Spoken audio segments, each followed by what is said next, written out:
नमस्कार दोस्तों, बहुत बहुत स्वागत है आप सभी का हमारे YouTube चैनल ऑफिसर जिद में। जिद ऐसी जो तूफानों को हिला दे, जिद ऐसी जो पत्थर को भी मोम बना दे, जिद ऐसी जो आपको सोने ना दे, और जिद ऐसी जो आपको कामयाब बना दे, आपको लक्ष्य तक पहुंचा दे। दोस्तों, इसी जुनून, इसी जज्बे के साथ आज हम शुरू करने वाले हैं अपना टॉपिक, राज्यों में संवैधानिक तंत्र की विफलता। हम बात कर रहे थे राष्ट्रपति की आपातकालीन शक्तियाँ। राष्ट्रपति किन किन आधारों पर कैसे कैसे आपातकाल को घोषित कर सकता है, उसके विषय में हम डिस्कस कर रहे थे। तो सबसे पहले हमने देखा था कि राष्ट्रीय आपातकाल कैसे लगाया जाता है। तो जब हम राष्ट्रीय आपातकाल पिछली वीडियो में पढ़ रहे थे तो उसमें हमने देखा था कि युद्ध या कोई बाह्य आक्रमण कर रहा है, या आंतरिक अशांति, जिसका बाद में नाम बदल कर दिया गया था सशस्त्र विद्रोह 44वें संविधान संशोधन में। तो उसके आधार पर हमने राष्ट्रीय आपातकाल पढ़ा था। आज का हमारा टॉपिक है राज्यों में संवैधानिक तंत्र की विफलता। क्या होती है संवैधानिक तंत्र की विफलता? अगर राज्य कुछ ऐसा कार्य करने लगे जहां पर वो संविधान के नियम कानूनों के विरुद्ध हो जाए वो कार्य, ठीक है, तो ऐसी कंडीशन में क्या होगा, वहां पर संवैधानिक तंत्र की विफलता मानी जाएगी। जैसे मान लीजिए राज्य में चुनाव हुए, ठीक है, और विधानसभा में किसी भी दल को, ठीक है, बहुमत नहीं मिला, कहने का मतलब त्रिशंकु सरकार बन गई।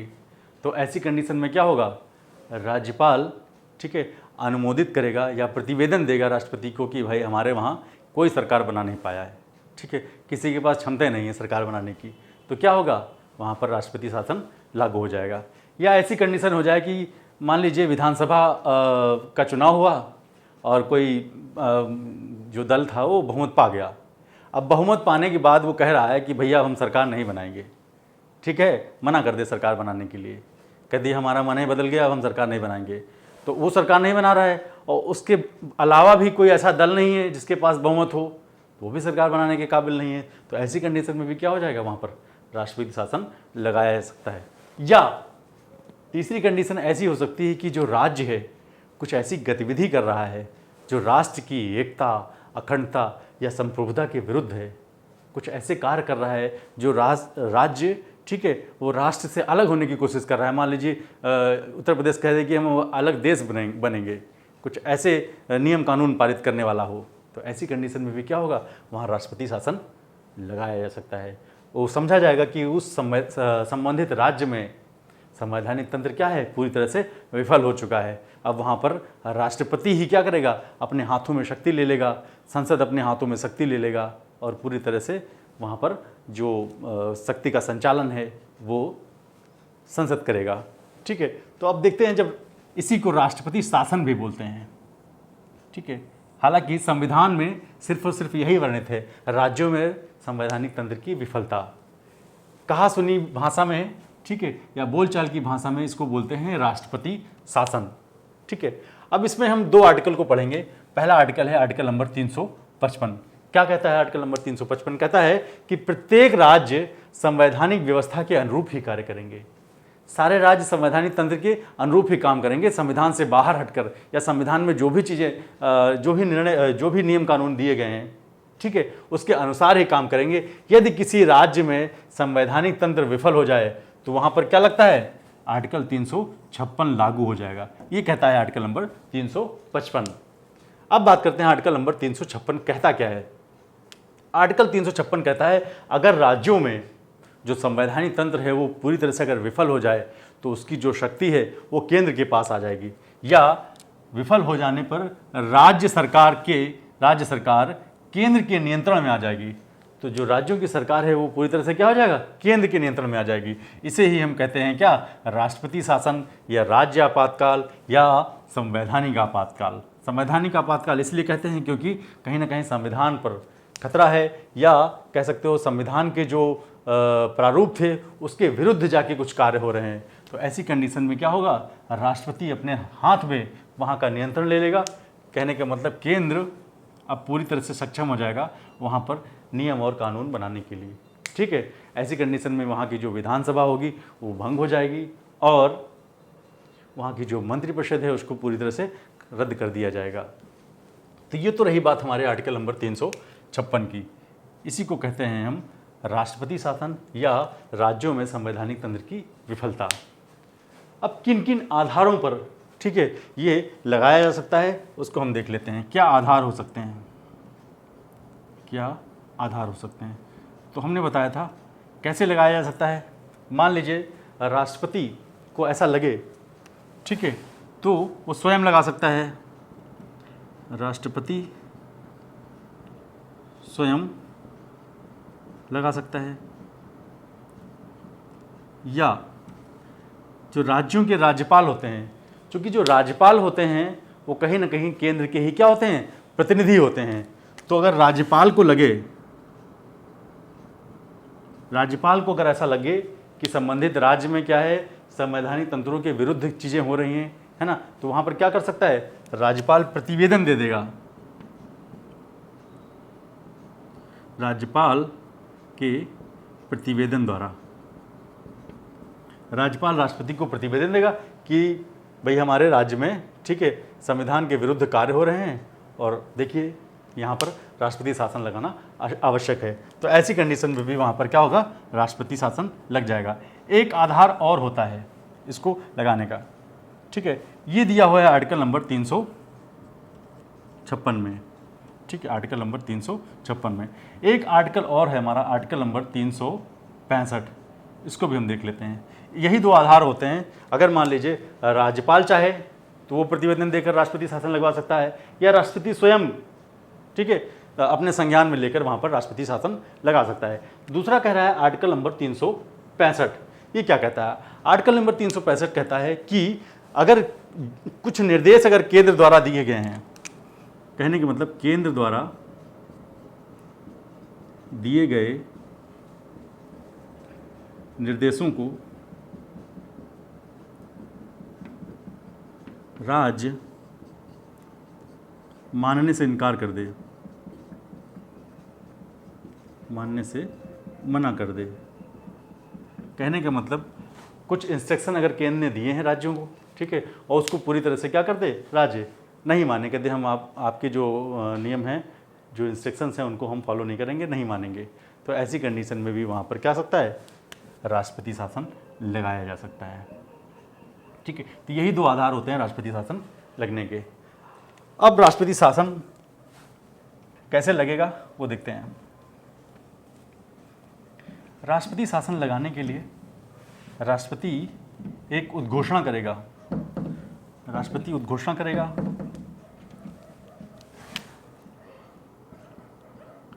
राष्ट्रपति की घोषणा। जब राष्ट्रपति को ऐसा लग जाएगा कि संबंधित राज्य में राष्ट्रपति शासन लगाना अनिवार्य है, तो एक छोटी सी क्या करेगा, उद्घोषणा करेगा कि फलानी तारीख से वहाँ पर क्या करना चाहिए, राष्ट्रपति शासन लगना चाहिए, या उस राज्य में राष्ट्रपति शासन लगाना आवश्यक है। ठीक है, क्योंकि राष्ट्रपति जानते ही हैं आप लोग, अपनी मर्जी से कुछ नहीं करता है। ठीक है, ये उद्घोषणा कौन कर रहा है, जो पीछे से मंत्रिपरिषद बैठी है ना, वो सलाह दे रही है राष्ट्रपति को पीछे से। तो राष्ट्रपति को सलाह पीछे से कौन दे रहा है, मंत्रिपरिषद दे रही है। तो कहने का मतलब ये उद्घोषणा भी कौन कर रहा है, मंत्रिपरिषद ही कर रही है। ठीक, तो पीछे से मंत्रिपरिषद ने अपना सलाह दी और राष्ट्रपति ने आगे कह दिया कि फलाने राज्य में राष्ट्रपति शासन लगेगा। ठीक, अब उद्घोषणा हो गई। अब उद्घोषणा के बाद संसद से अनुमोदन। केवल उद्घोषणा से काम नहीं चलने वाला है ना, कि राष्ट्रपति ने बोल दिया और राष्ट्रपति शासन लग गया, नहीं। अब संसद से क्या हो सकता है, इसका अनुमोदन भी कराना होगा। कैसे? और इसकी समय सीमा दी गई है 2 माह के अंदर। 2 माह के अंदर संसद से इसका अनुमोदन का मतलब होता है कि संसद के दोनों सदनों, राज्यसभा और लोकसभा, राज्यसभा और लोकसभा, इन दोनों जगहों से क्या होगा, इस बिल को पास कराना होगा, ऐसी उद्घोषणा को, और ये पास होगा साधारण बहुमत से। साधारण बहुमत से, जैसे हमने पढ़ा था नेशनल इमरजेंसी में। ठीक है, नेशनल इमरजेंसी की जो उद्घोषणा थी उसको हमको विशेष बहुमत से पास कराना था, लेकिन यहाँ पर साधारण बहुमत का मतलब जो उपस्थित होते हैं उपस्थित और मतदान करने वालों का बहुमत, मतदान का बहुमत। लेकिन नेशनल इमरजेंसी की उद्घोषणा कैसे अनुमोदित हो रही थी वहाँ पर? नेशनल इमरजेंसी की जो उद्घोषणा थी वो विशेष बहुमत से वहाँ पर अनुमोदित हो रही थी, लेकिन यहाँ पर साधारण बहुमत से ही काम चल जाएगा। ठीक है, तो देख रहे हैं जब भी कुछ चीज़ें बन रही हैं तो बहुत मुश्किल से बन रही हैं। ठीक है, बहुत कठिन प्रोसेस है उसका लगने का। जैसे राष्ट्रीय जब हम पढ़ रहे थे आपातकाल, वहाँ पर भी राष्ट्रीय आपातकाल लगाने के बहुत सारी नियम कानून थे, लेकिन उसको हटाने का बहुत आसान तरीका था। सिंपल सा लोकसभा ने एक साधारण बहुमत से पास कर दिया और वहाँ पर नेशनल इमरजेंसी क्या हो गई, हट गई। या राष्ट्रपति ने उद्घोषणा कर दी कि नेशनल इमरजेंसी हटाई जा रही है, ऐसे कंडीशन में हटा देगी, लेकिन उसको लगाने का लंबा प्रोसेस था। तो कोई भी चीज़ होती है बनाने में टाइम लगता है। जैसे मान लीजिए आपने अपना घर बनाया, तो घर बनाने में बड़ा टाइम लगेगा, लेकिन उसको गिराना है बुलडोजर से तो ठीक है, 1 ही 2 दिन में क्या होगा, पूरा घर गिर जाएगा। इसी तरह ये भी है, नेशनल इमरजेंसी राष्ट्रपति शासन लगा रहे थे हम। ठीक है, तो देखिए पहले क्या उद्घोषणा हो रही है, फिर अनुमोदन हो रहा है ना, और इसको हटाने का हम प्रोसेस अभी देखेंगे, देखने बहुत आसान होगा। तो अनुमोदन हो गया। ठीक है, अनुमोदन 2 महीने के अंदर यहाँ पर करना ही करना अनिवार्य है। अब ऐसी एक कंडीशन और बनती है, मान लीजिए कि इन 2 महीने के पहले ही लोकसभा क्या हो जाए, हमारी लोकसभा विघटित हो जाए, विघटित हो जाए। कोई भी कारण हो सकता है, मान लीजिए कार्यकाल पूरा हो रहा है या अविश्वास प्रस्ताव आ गया इसके खिलाफ। ठीक है, लोकसभा विघटित हो जा रही है। अगर लोकसभा विघटित हो जा रही है, ठीक है, तो जो नई लोकसभा आएगी, नई लोकसभा और उसकी जो पहली बैठक होगी, नई लोकसभा की पहली बैठक से 30 दिन के अंदर, ठीक है, 30 दिन के भीतर उस उद्घोषणा को अनुमोदित करना अनिवार्य होगा लोकसभा से। जबकि राज्यसभा से पहले ही पारित हो चुका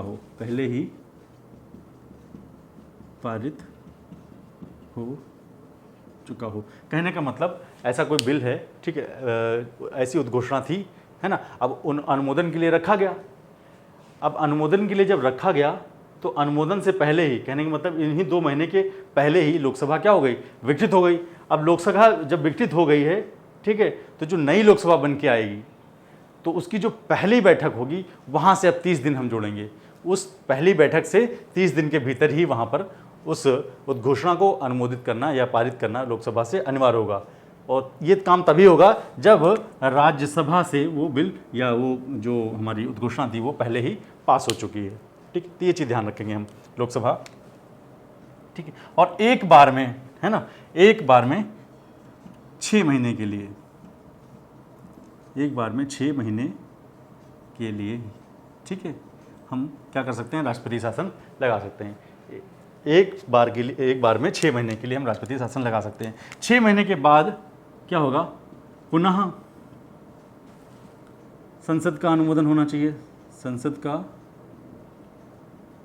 अनुमोदन आवश्यक हो जाएगा। 1 साल के लिए 6 महीने के बाद पुनः क्या होगा, संसद का अनुमोदन आवश्यक हो जाएगा। और ऐसा 6 महीने का हम 3 साल तक बढ़ा सकते हैं। मैक्सिमम कितने साल तक, 3 साल तक, 3 साल तक क्या कर सकते हैं, बढ़ा सकते हैं, 3 साल तक हम क्या कर सकते हैं, उसको बढ़ा सकते हैं।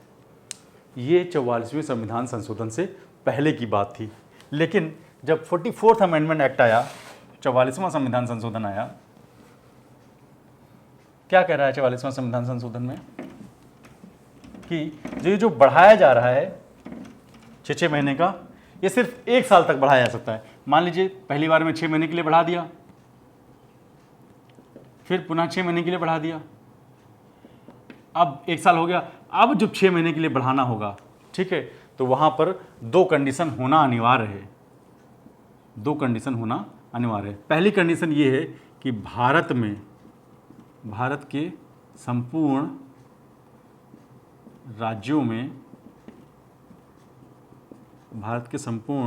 राज्यों में राष्ट्रीय आपात लगा हो, राष्ट्रीय आपातकाल लगा हो, या जिस राज्य में राष्ट्रपति शासन लगना है संबंधित राज्य में या राज्य के किसी भाग में, राज्य के किसी भाग में, ठीक है, राष्ट्रीय आपात लगाओ, राष्ट्रीय आपात लगाओ।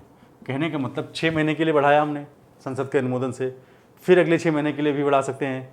लेकिन जैसे 1 साल हो गया, अब अगर हमको बढ़ाना है तो उसके लिए हमको एक कंडीशन ये होनी चाहिए कि भारत के संपूर्ण राज्य में राष्ट्रीय आपातकाल लगा हो, या उस राज्य के पूरे राज्य में आपातकाल लगा हो, या राज्य के किसी भी भाग में आपातकाल लगा हो। ठीक है, कुछ जिलों में लगा हो सकता है ना, या कुछ क्षेत्र में लगा हो सकता है।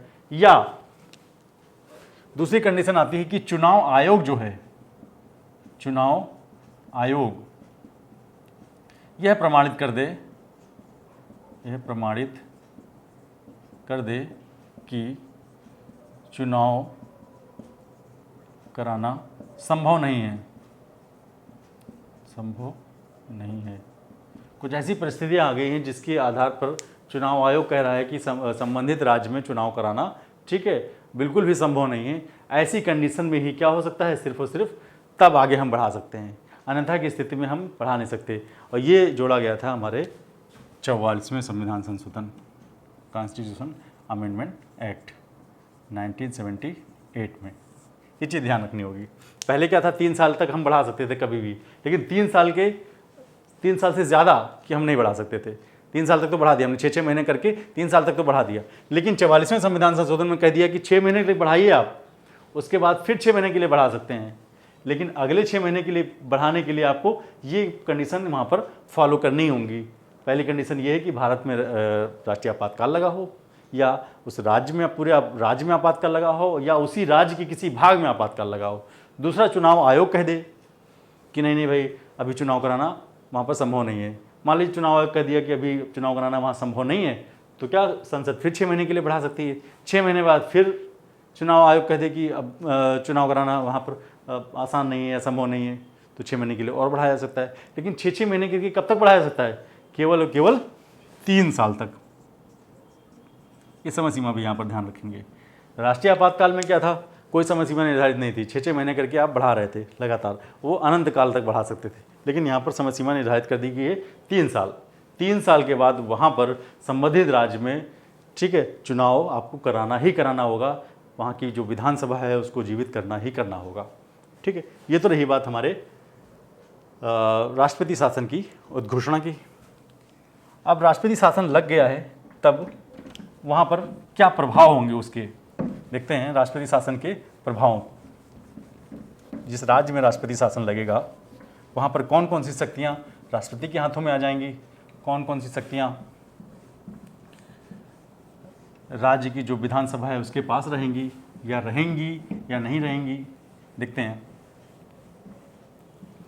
तो जितनी भी कार्यकारी शक्तियाँ होंगी या विधायी शक्तियाँ होंगी, कार्यकारी और विधायी शक्तियाँ, वो सब राष्ट्रपति के हाथों में आ जाएंगी। पहला है राज्य की कार्यकारी व विधायी शक्तियाँ,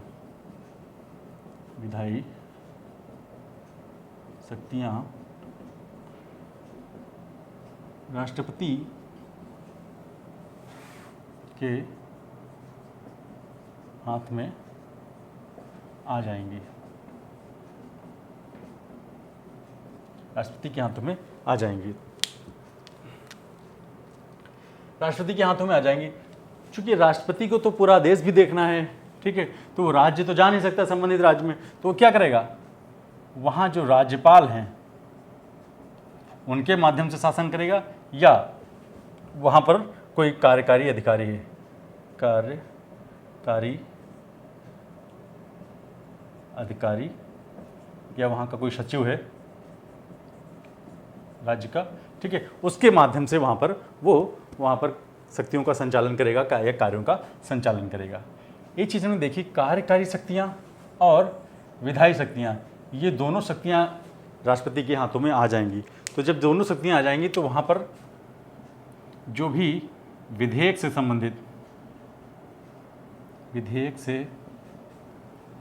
संबंधित शक्तियां भी राष्ट्रपति के हाथों में आ जाएंगी। कहने का मतलब विधेयक बनाने की जो शक्ति होगी वो भी राष्ट्रपति के हाथों में आ जाएगी। या बजट से संबंधित कुछ है, बजट से संबंधित शक्ति ये भी केंद्र के पास आ जाएगी। विधेयक भी बनाएगा, बजट भी बना रहा है और कार्यकारी जो विधायी शक्तियां थी वो भी वहाँ पर राष्ट्रपति के हाथों में ही आ गई हैं। ठीक है, ये तो रही बात प्रभाव की। कहने का मतलब वहाँ की जो विधानसभा होगी वो क्या हो जाएगी, भंग कर दी जाएगी, तथा जो मंत्रिपरिषद होगी उसको रद्द कर दिया जाएगा। ठीक है, पूरी तरह से वहाँ पर ख़त्म कर दिया जाएगा और विधानसभा को भंग कर दिया जाएगा जब राष्ट्रपति शासन लगता है। जब विधानसभा भंग हो गई तो पूरी तरह से राष्ट्रपति वहाँ के शासन को अपने हाथों में ले लेगा और वहाँ के संबंधित राज्यपाल या कोई कार्यकारी अधिकारी है या सचिव के माध्यम से वहाँ पर, ठीक है, शासन को या शासन की बागडोर अपने हाथों में रखेगा। ये तो रही बात प्रभाव की। अब बात करते हैं जो राष्ट्रपति शासन है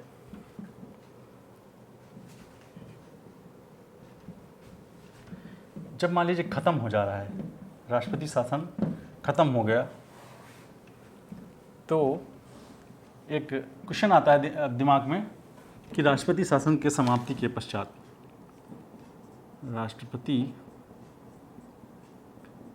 शासन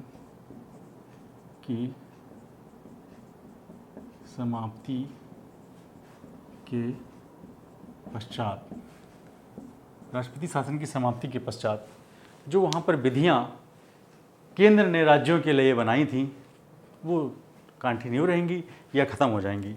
तो जी हाँ, बिल्कुल प्रभावी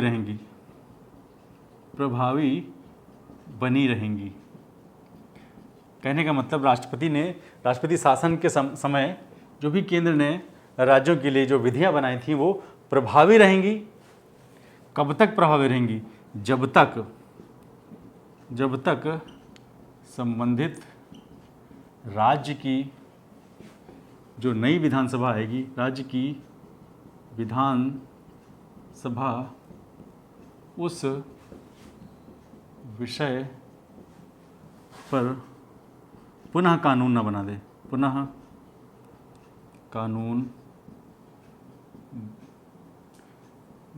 दे, ठीक है, इसको क्या कर सकता है? जारी रख सकता है।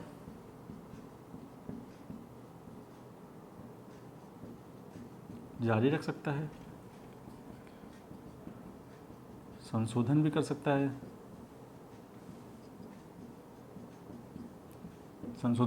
है, और समाप्त भी कर सकता है।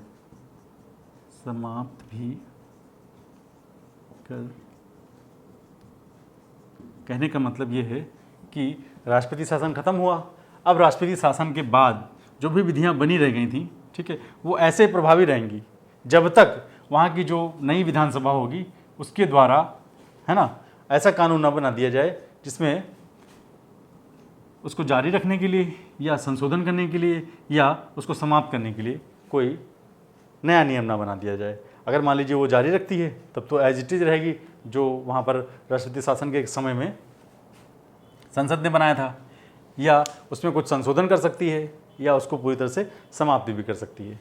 ठीक है, तो ये तो रही बात हमारे राष्ट्रपति शासन के प्रभाव की। अब एक बात आती है 38वें संविधान संशोधन में ये कहा गया था, 38वें संविधान संशोधन में कहा गया था कि जो भी राष्ट्रपति से संबंधित ये शक्तियां हैं, 38वां संविधान संशोधन, इसमें कहा गया था कि राष्ट्रपति की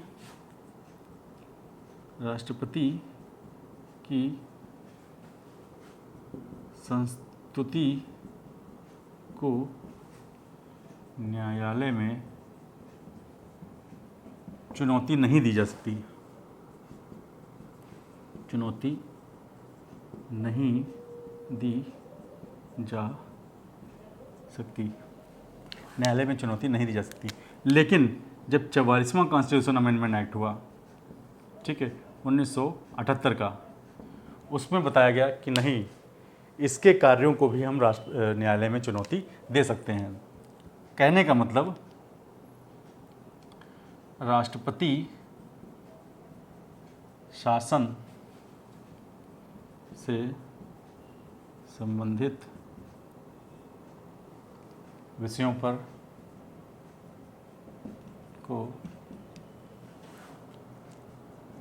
विषयों की न्यायिक समीक्षा हो सकती है, न्यायिक समीक्षा की जा सकती है।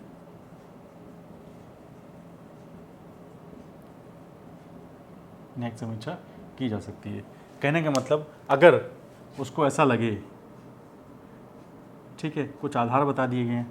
ऐसा आधार है कि मान लीजिए कोई राजनैतिक विद्वेष है, ठीक, या दुर्भावना है, या कुछ सांप्रदायिक मुद्दा है, या कोई तर्कहीन मुद्दा है, कुछ इन आधारों पर अगर राष्ट्रपति शासन लगाया जा रहा है तो वहाँ पर उसको चुनौती दी जा सकती है न्यायालय में, ठीक है। और अगर न्यायालय ये मानता है कि गलत तरीके से लगाया गया था राष्ट्रपति शासन, तो वहाँ पर क्या होगा, वह है पुनः वहाँ की जो विधानसभा है उसको जीवित कर सकती है और राष्ट्रपति शासन को खंडित कर सकती है। परंतु अभी ऐसा हुआ नहीं है कभी, ठीक है। तो इन आधारों पर उसकी न्यायिक समीक्षा की जा सकती है। जब संविधान बनाया जा रहा था तो इसकी बहुत आलोचना हुई थी कि कहीं ऐसी विधियों का दुरुपयोग ना होने लगे। तो जो B.R. अम्बेडकर साहब थे, B.R. अम्बेडकर साहब ने कहा कि इसको एज अ मृत पत्र की तरह देखते हैं। मृत पत्र की देखते, क्यों मृत पत्र क्यों होगा? मृत पत्र, उन्होंने कहा है कि मरे हुए पत्र की भांति पड़ा रहेगा, है ना। इसका तभी यूज होगा जब बहुत ज़्यादा ज़रूरत पड़ेगी, बहुत ज़्यादा आवश्यकता पड़ेगी, तभी इसका यूज होगा। अच्छा, लेकिन बाद की सरकारों में, है ना, बाद की सरकारों ने क्या किया, इसका बहुत मिसयूज किया। अब ऐसे अनुमान लगा लीजिए कि अभी तक 1950 जब से संविधान बना है तब से लगभग 125 से ज़्यादा बार, है ना, ये राष्ट्रपति शासन लगाया जा सकता है। और ऐसा कोई राज्य नहीं बचा जहाँ पर ये राष्ट्रपति शासन ना लगाया गया हो। तो कहीं ना कहीं अब यूपी की बात कर रहे हैं तो यूपी में ही करीब 9 बार से ज़्यादा लगाया जा चुका है, ठीक है। तो देखिए कितना ज़्यादा यहाँ पर अम्बेडकर साहब ने कहा था कि ये तो मृत पत्र है, मरे हुए पत्र की तरह पड़ा रहेगा। लेकिन सरकारों ने क्या किया, इसका बहुत मिसयूज किया। मान लीजिए केंद्र में किसी और की सरकार है, कांग्रेस की सरकार है, और राज्य में मान लीजिए बीजेपी की सरकार हो गई, तो दोनों में टकराव की स्थिति जब पैदा होगी, ठीक है, विचारों में जब दुर्भावना होगी, तो ऐसी कंडीशन में वहाँ पर राजनीतिक हस्तक्षेप होगा, राजनीतिक विद्वेष होगा। उसके कारण भी वहाँ पर लोगों ने राष्ट्रपति शासन लगाए हैं। बहुत बार ऐसा हुआ है, ठीक है। तो कहने का मतलब ये है कि इसका मिसयूज भी बहुत हुआ। इसीलिए 44वां संविधान संशोधन जब हुआ तो उसमें साफ साफ कह दिया गया कि 44वें संविधान संशोधन में क्या कहा गया कि जो राष्ट्रपति शासन है 6 महीने के लिए बढ़ाया जाएगा, फिर 6 महीने के लिए बढ़ाया जाएगा, 1 साल के बाद तभी बढ़ाया जा सकता है अब जब आपातकाल जैसी स्थिति होगी, या चुनाव आयोग कह दे कि वहाँ पर आयोग अब चुनाव कराना बहुत कठिन काम है, ठीक है। तो ऐसी कंडीशन में वहाँ पर राष्ट्रपति शासन क्या कर सकते हैं, बढ़ा सकते हैं, लगा सकते हैं, ठीक है। तो ये तो रही बात हमारे राष्ट्रपति शासन की, है ना, राष्ट्रपति शासन की। अब हम बात करेंगे कि जो वित्तीय आपातकाल है वो कैसे लगेगा। तो अभी तक हमने राष्ट्रीय आपातकाल पढ़ा, राज्यों में राष्ट्रपति शासन पढ़ लिया। अब हम बात करेंगे वित्तीय आपातकाल की। आशा करता हूँ दोस्तों आज की वीडियो आप लोगों को अच्छी लगी होगी। तो अगर अच्छी लगी हो दोस्तों तो लाइक, शेयर, कमेंट और सब्सक्राइब ज़रूर कर दीजिए, और नोटिफिकेशन बेल आइकन दबा दीजिए ताकि समय समय पर आपको अपडेट्स मिलते रहें। बहुत बहुत धन्यवाद।